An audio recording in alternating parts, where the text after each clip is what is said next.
Oh, rotes Kleid, rote Bühne, Gefahr.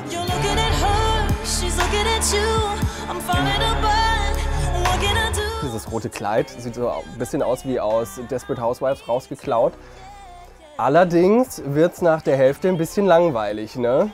Und ein bisschen eintönig, also solide 3. Laura hat ja brasilianische und lettische Wurzeln. Sie lebt in New York, hat auch Gesang und Musik und so weiter auch studiert. Ich glaube, die Dame kann auch was. Mir fehlt da so ein bisschen die Emotionen, ein bisschen so dieses gefühlvolle. Das ist auch wieder so ein bisschen dieser James-Bond-Style, was ich ganz gerne hören mag. Ist eher wie so ein Bond-Girl. Ja, ich sehe doch James Bond mit seiner Alten da im Bett, das Lied im Hintergrund, die Waffe noch in der Po-Ritze stecken.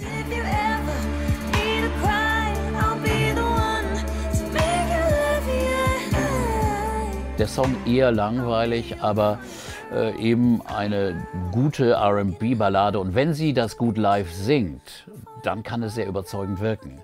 Das wissen wir aber jetzt noch nicht. Ich glaube, der Song von Laura Rizzotto hat ganz gute Chancen. Er macht mich nicht sonderlich an, aber im zweiten Semifinale ist die Konkurrenz ja nicht so stark. Es gibt auch nicht so viel Balladenkonkurrenz im zweiten Semifinale. Also die Frau sollte man sich merken, die werden wir auch in der Samstagabendshow sehen. Ja, ihr merkt, wenn ich so lange rumdruckse, dann fällt mir da nicht wirklich was Positives ein. Und es heißt ja in irgendeinem Spruch, wenn man nichts Positives zu sagen hat, dann sollte man lieber schweigen. Ein bisschen langweilig und tragend und schwer. Und ob wir da durch die Semifinale kommen. Es hat keinen Charme. Vor allen Dingen verheißt das Lied kein Geheimnis, das bis zum Ende sich irgendwie hält, an dem man sich anhängt. Nein, das ist Ödnis pur, leider.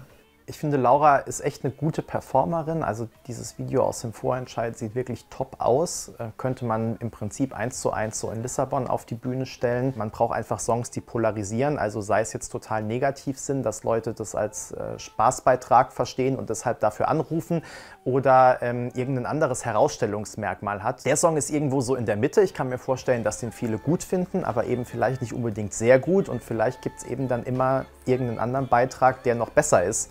Und deswegen glaube ich, dass das auch für Lettland eine Zitterpartie wird. Die besten Videos vom ESC gibt es auf Eurovision.de. Also kommentiert und abonniert und Die Glocke drücken nicht vergessen.